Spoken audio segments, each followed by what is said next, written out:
Hi friends, ಎಲ್ಲರಿಗೂ ನಮಸ್ಕಾರ. ಅಮ್ಮು ಚಾನಲ್ಗೆ ನಿಮಗೆಲ್ಲ ಸ್ವಾಗತ. ಇವತ್ತು ಚಿಕನ್ ಲಿವರ್ ಕರಿ ಯಾವ ರೀತಿ ಮಾಡೋದು ಅಂತ ತೋರಿಸ್ಕೊಡ್ತಾ ಇದ್ದೀನಿ. ತುಂಬಾ ಈಸಿ. ನೀವು ಕೂಡ ಈ ರೆಸಿಪಿನ ಮನೆಯಲ್ಲಿ ಖಂಡಿತವಾಗ್ಲೂ ಟ್ರೈ ಮಾಡಿ. ಈಗ ನೋಡಿ, ಮೊದಲನೇದಾಗಿ ಒಂದು ಜಾರಲ್ಲಿ ಮೀಡಿಯಮ್ ಸೈಜ್ ಕಟ್ ಮಾಡಿರ್ತಕ್ಕಂತಹ ಈರುಳ್ಳಿನ ಆ್ಯಡ್ ಮಾಡ್ತಾಯಿದ್ದೀನಿ. ಈರುಳ್ಳಿನ ಆ್ಯಡ್ ಮಾಡಿದಾದ ನಂತರ ಇದಕ್ಕೇ ನಾನು 1 ಟೊಮೊಟೊ ಮೀಡಿಯಮ್ ಸೈಜು ಮತ್ತು ಹಸಿರು ಮೆಣಸಿನ್ಕಾಯಿ ಇದನ್ನೆಲ್ಲ ಹಾಕಿಬಿಟ್ಟು ನಾವು ಸ್ಮೂತಾಗಿ ಪೇಸ್ಟ್ ಮಾಡ್ಕೋಬೇಕು. ಮತ್ತು ಏನಂದರೆ ಬೇರೆಯವರೆಲ್ಲ ಬೇರೆ ಅದ್ರ ಸುಕ್ಕ ಫ್ರೈ ಎಲ್ಲ ಮಾಡ್ತಾರೆ. ನಾನು ಅದ್ರ ಕರಿ ಮಾಡೋದನ್ನ ನಿಮ್ಮ ಜೊತೆ ಶೇರ್ ಮಾಡ್ತಾಯಿದ್ದೀನಿ. ಈ ರೆಸಿಪಿ ನಿಮ್ಗೆ ಇಷ್ಟ ಆದರೆ ನನ್ನ ಚಾನಲ್ನ ಸಬ್ಸ್ಕ್ರೈಬ್ ಮಾಡೋದನ್ನ ಮರಿಬೇಡಿ. ಹಾಗೆ ನಿಮ್ಮ ಫ್ರೆಂಡ್ಸ್ ಫ್ಯಾಮಿಲೀಸ್ ಜೊತೆ ಈ ವಿಡಿಯೋನ ಶೇರ್ ಮಾಡಿ, ಕಮೆಂಟ್ಸ್ ಮೂಲಕ ತಿಳಿಸಿ ಹೇಗೆ ಅನ್ನಿಸ್ತು ಅಂತ. ಈಗ ಇದಕ್ಕೇ ಸ್ವಲ್ಪ ಕೊತ್ತಂಬರಿನ ಹಾಕಿಬಿಟ್ಟು ಸ್ವಲ್ಪ ನೀರು ಹಾಕಿಬಿಟ್ಟು ಇದನ್ನು ಸ್ಮೂತಾಗಿ ಪೇಸ್ಟ್ ಮಾಡ್ಕೊಳ್ಳೋಣ. ನೀವು ಚೆನ್ನಾಗಿ ಅದು ತರ್ತರಿಯಾಗಿರಬಾರ್ದು. ತರ್ತರಿಯಾಗಿದ್ದರೂ ಏನು ತೊಂದರೆ ಇಲ್ಲ, ಆದರೆ ಆದಷ್ಟು ಕರಿ ಅಲ್ವಾ, ಹಾಗಾಗಿ ಇದನ್ನು ಸ್ವಲ್ಪ ಸ್ಮೂತಾಗೆ ಪೇಸ್ಟ್ ಮಾಡ್ಕೊಳ್ಳಿ. ಈಗ ನೋಡಿ, ಇದನ್ನು ನಾವು ಸೈಡಿಗೆ ಎತ್ತಿಟ್ಕೊಂಡು ಒಂದು ಕಡಾಯಿ ಇಟ್ಕೊಳ್ಳೋಣ.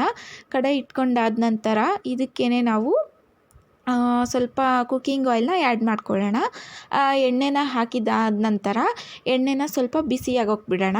ಎಣ್ಣೆ ಬಿಸಿ ಆದಮೇಲೆ ಮೀಡಿಯಮ್ ಸೈಜ್ ಈರುಳ್ಳಿನ ಕಟ್ ಮಾಡಿ ಇಟ್ಕೊಂಡಿರ್ತೀವಲ್ಲ, ಆ ಈರುಳ್ಳಿನ ಸ್ವಲ್ಪ ಇದಕ್ಕೆ ಆ್ಯಡ್ ಮಾಡಿಬಿಡೋಣ. ಈಗ ನೋಡಿ, ಎಣ್ಣೆ ಬಿಸಿ ಆಗಿದೆ. ಈಗ ಇದಕ್ಕೇ ನಾವು ಈ ಒಂದು ಮೀಡಿಯಮ್ ಸೈಜ್ ಈರುಳ್ಳಿನ ಕಟ್ ಮಾಡಿ ಇಟ್ಕೊಂಡಿದ್ದೀವಲ್ಲ, ಆ ಈರುಳ್ಳಿನ ಇದಕ್ಕೆ ಆ್ಯಡ್ ಮಾಡ್ಕೊಳ್ಳೋಣ. ಇದನ್ನು ಆ್ಯಡ್ ಮಾಡಿದಾದ ನಂತರ ಸ್ವಲ್ಪ ಅದು ಫ್ರೈ ಆಗಬೇಕು ಈರುಳ್ಳಿ ಚೆನ್ನಾಗಿ. ಎಷ್ಟು ಚೆನ್ನಾಗಿ ಅಂದರೆ ಸ್ವಲ್ಪ ಕಲರ್ ಚೇಂಜ್ ಆಗೋವರೆಗೂ ಇದನ್ನು ಒಂದು 5 ನಿಮಿಷದವರೆಗೂ ಹುರ್ಕೊಳ್ಳೋಣ. ಹುರ್ಕೊಂಡಾದ ನಂತರ ಇದಕ್ಕೆ ನಾವು ಈಗ ಸ್ವಲ್ಪ ಇದನ್ನು ಫ್ರೈ ಮಾಡ್ಕೊಳ್ಳೋಣ ಒಂದು 5 ನಿಮಿಷದವರೆಗೂ. 5 ನಿಮಿಷದವರೆಗೂ ಫ್ರೈ ಆದ ನಂತರ ಇದಕ್ಕೆ ನಾವು ಜಿಂಜರ್ ಗಾರ್ಲಿಕ್ ಪೇಸ್ಟ್ನು ಕೂಡ ಆ್ಯಡ್ ಮಾಡೋಣ. ಈಗ ನೋಡಿ, ಫ್ರೈ ಆಗಿದೆ. ಈಗ ಇದಕ್ಕೇ ಜಿಂಜರ್ ಗಾರ್ಲಿಕ್ ಪೇಸ್ಟ್ನು ಕೂಡ ಆ್ಯಡ್ ಮಾಡ್ತಾಯಿದ್ದೀನಿ. ಇದನ್ನು ಹಾಕಿಬಿಟ್ಟು ಒಂದು 5 ನಿಮಿಷದವರೆಗೂ ಹಸಿ ವಾಸನೆ ಹೋಗೋವರೆಗೂ ಹುರ್ಕೊಳ್ಳೋಣ ಚೆನ್ನಾಗಿ.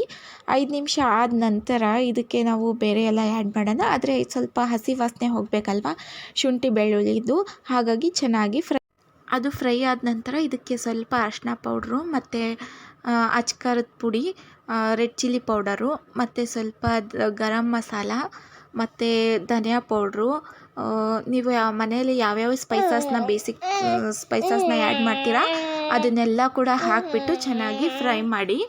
ಎಷ್ಟೋ ಚೆನ್ನಾಗಿ ನೀವು ಮಸಾಲೆನ ಹುರ್ಕೊತೀರೋ ಅಷ್ಟು ಚೆನ್ನಾಗಿ ಫ್ಲೇವರ್ ಬರುತ್ತೆ. ಹಾಗಾಗಿ ಈಗ ನೋಡಿ, ಇದನ್ನೆಲ್ಲ ಚೆನ್ನಾಗಿ 1-2 ನಿಮಿಷದವರೆಗೂ ನಾನು ಫ್ರೈ ಮಾಡಿದ ನಂತರ ನಾವು ವಾಶ್ ಮಾಡಿ ಇಟ್ಟಿರ್ತಕ್ಕಂತಹ ಚಿಕನ್ ಲಿವರ್ನ ಇದಕ್ಕೆ ಆ್ಯಡ್ ಮಾಡ್ತಾಯಿದ್ದೀವಿ.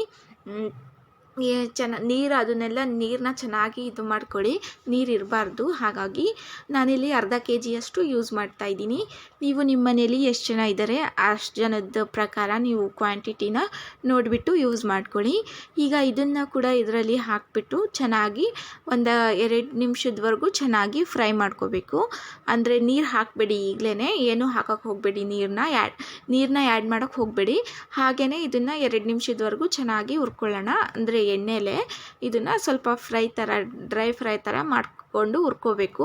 ನೋಡಿ, ನೀವು ಎಷ್ಟು ಚೆನ್ನಾಗಿ ಅದಕ್ಕೆ ಮಸಾಲೆ ಅಂಟೋ ಥರ ನೀವು ಎಷ್ಟು ಚೆನ್ನಾಗಿ ಕೈ ಆಡಿಸ್ತೀರಾ ಮತ್ತು ಅದನ್ನು ಫ್ರೈ ಮಾಡ್ಕೊತೀರಾ, ಅಷ್ಟೇ ಚೆನ್ನಾಗಿ ಫ್ಲೇವರ್ ಬರುತ್ತೆ ಮತ್ತು ಟೇಸ್ಟ್ ಕೂಡ ಅಷ್ಟೇ ಸಖತ್ತಾಗಿರುತ್ತೆ. ಈಗ ನೋಡಿ, ಸ್ವಲ್ಪ ಖಾರ ಮತ್ತು ಉಪ್ಪು ಕಮ್ಮಿ ಅನಿಸಿದರೆ ಇನ್ನೊಂದು ಸ್ವಲ್ಪ ನೀವು ಆ್ಯಡ್ ಮಾಡ್ಕೋಬೋದು. ಉಪ್ಪು ನೋಡಿಬಿಟ್ಟು ಆ್ಯಡ್ ಮಾಡ್ಕೊಳ್ಳಿ, ಜಾಸ್ತಿ ಆದರೆ ಕೂಡ ಚೆನ್ನಾಗಿರಲ್ಲ. ಹಾಗಾಗಿ ಈಗ ನೋಡಿ, ಇದನ್ನು ಹಾಕಿಬಿಟ್ಟು ಇದನ್ನು ಕೂಡ ಒಂದು ಸಲ ಕೈ ಆಡಿಸೋಣ. ನೀವು ಮೇನ್ ಏನಂದರೆ ಮಸಾಲೆಗಳನ್ನ ನಾನು ನನ್ನ ಪ್ರಕಾರ ನಮ್ಮ ಮನೇಲಿ ಯಾವ ರೀತಿ ತಿಂತಾರೆ ಆ ರೀತಿ ಮಾಡ್ತಾಯಿದ್ದೀನಿ. ನಿಮ್ಮ ಮನೇಲಿ ನೀವು ಮಕ್ಕಳಿದ್ರೆ ಅಥವಾ ಬೇರೆಯವರು ಇದ್ದರೆ ನೀವು ನೋಡಿಬಿಟ್ಟು ಎಲ್ಲನೂ ಆ್ಯಡ್ ಮಾಡೋಕ್ಕಾಗುತ್ತೆ. ಯಾಕಂದರೆ ಮಕ್ಕಳು ಜಾಸ್ತಿ ಖಾರ ಆದ್ರೂ ತಿನ್ನಲ್ಲ, ಜಾಸ್ತಿ ಇದಾದ್ರೂ ತಿನ್ನಲ್ಲ. ಹಾಗಾಗಿ ಈಗ ನೋಡಿ, ಇದಕ್ಕೆ ನಾವೇನು ಮೊದಲೇ ರುಬ್ಬಿಟ್ಕೊಂಡಿರ್ತಕ್ಕಂತಹ ಮಸಾಲೆನ ಈಗ ಆ್ಯಡ್ ಮಾಡ್ತಾಯಿದ್ದೀನಿ. ಇದನ್ನು ಆ್ಯಡ್ ಮಾಡಿಬಿಟ್ಟು ಚೆನ್ನಾಗಿ ಮಿಕ್ಸ್ ಮಾಡ್ಕೋಬೇಕು.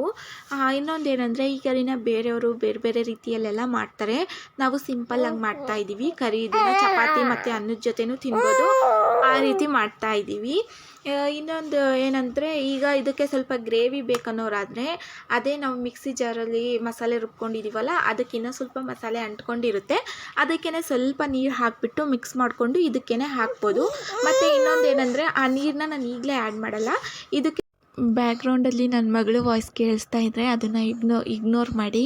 ಅವಳು ಸ್ವಲ್ಪ ಹಾಗೇ ಸ್ವಲ್ಪ ಕಿರ್ಚಾಡ್ತಿದ್ದಾಳೆ. ಅವಳ ಹತ್ರ ನಾನು ಇಲ್ಲ ಅಂದ್ಬಿಟ್ಟು. ಈಗ ನೋಡಿ ಇದಕ್ಕೇ ನಾನು ಮೊಸರನ್ನ ಆ್ಯಡ್ ಮಾಡ್ತಾಯಿದ್ದೀನಿ. ಮೊಸರು ಹಾಕಲೇಬೇಕಂತೇನಿಲ್ಲ, ನೀವು ಸ್ಕಿಪ್ ಮಾಡ್ಬೋದು. ಆದರೆ ಮೊಸರು ಹಾಕೋದ್ರಿಂದ ಟೇಸ್ಟ್ ಚೆನ್ನಾಗಿ ಬರುತ್ತೆ. ಹಾಗಾಗಿ ನಾನಿಲ್ಲಿ ಸ್ವಲ್ಪ ಮೊಸರನ್ನ ಕೂಡ ಆ್ಯಡ್ ಮಾಡ್ತಾಯಿದ್ದೀನಿ. ಮೊಸರನ್ನ ಹಾಕಿಬಿಟ್ಟು ಚೆನ್ನಾಗಿ ಮಿಕ್ಸ್ ಮಾಡ್ಕೋಬೇಕು, ಯಾಕಂದರೆ ಮೊಸರು ಬೇಗನೆ ಒಡೆದೋಗುತ್ತೆ.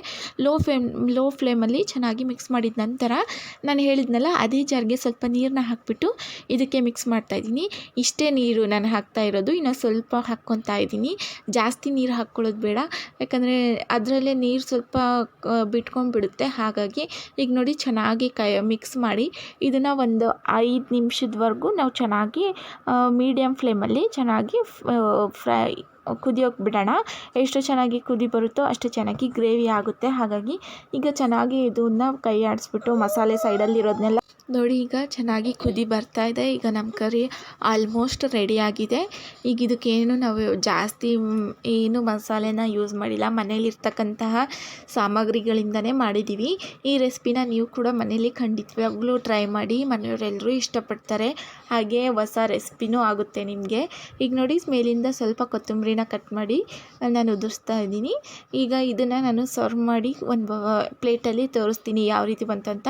ನೋಡಿದ್ರಲ್ಲ ಫ್ರೆಂಡ್ಸ್, ಎಷ್ಟು ಈಸಿಯಾಗಿ ಈ ರೆಸಿಪಿನ ನಾನು ನಿಮ್ಮ ಜೊತೆ ಶೇರ್ ಮಾಡಿದ್ದೀನಿ. ಈ ರೆಸಿಪಿ ನಿಮ್ಗೆ ಇಷ್ಟ ಆದರೆ ನನ್ನ ಚಾನಲ್ನ ಸಬ್ಸ್ಕ್ರೈಬ್ ಮಾಡೋದನ್ನ ಮರಿಬೇಡಿ. ಹಾಗೆ ಕಮೆಂಟ್ಸ್ ಮಾಡಿ ತಿಳಿಸಿ. ನೋಡಿ ಎಷ್ಟು ಚೆನ್ನಾಗಿ ಬಂದಿದೆ ಅಂತ ಈ ಕರಿನ ನೀವು ಕೂಡ ಈ ರೆಸಿಪಿನ ಯಾರಾದರೂ ಫ್ರೆಂಡ್ಸು ಮತ್ತು ಫ್ಯಾಮಿಲೀಸ್ ಜೊತೆ ಶೇರ್ ಮಾಡ್ಬೋದು. ಯಾಕಂದರೆ ಅಷ್ಟು ಟೇಸ್ಟಿಯಾಗಿ ಅಷ್ಟು ಚೆನ್ನಾಗಿ ಬರುತ್ತೆ. ಇದಕ್ಕೆ ಜಾಸ್ತಿ ಸ್ಪೈಸಸ್ಸು ಇರೋಲ್ಲ, ಜಾಸ್ತಿ ಇದೂ ಇರಲ್ಲ. ಹಾಗಾಗಿ ತುಂಬ ಚೆನ್ನಾಗಿ ಬರುತ್ತೆ. ನೀವು ನೋಡ್ತಾ ಇರ್ಬೋದು. ಇಷ್ಟೇ, ಎಷ್ಟು ಸಿಂಪಲ್ಲಾಗಿ ಕರಿ ರೆಡಿಯಾಗಿದೆ. ನೀವು ಕೂಡ ಈ ರೆಸಿಪಿನ ಮನೇಲಿ ಟ್ರೈ ಮಾಡಿ, ಹಾಗೆ ಹೇಗೆ ಬಂತು ಅಂತ ಕಮೆಂಟ್ಸ್ ಮೂಲಕ ತಿಳಿಸಿ. ಲಾಸ್ಟ್ವರೆಗೂ ನನ್ನ ವಿಡಿಯೋನ ನೋಡಿದ್ದಕ್ಕೆ ಥ್ಯಾಂಕ್ ಯು ಫಾರ್ ವಾಚಿಂಗ್. ಈ ರೆಸಿಪಿನ ಟ್ರೈ ಮಾಡಿ, ಹಾಗೆ ಮನೆಯವ್ರ ಜೊತೆ ಶೇರ್ ಮಾಡಿ. ಮನೆಯಲ್ಲಿ ಯಾವ ರೀತಿ ಬಂತು ಅಂತ ಕಮೆಂಟ್ಸ್ ಮಾಡೋದು ತಿಳಿಸ್ಬಿಡಿ.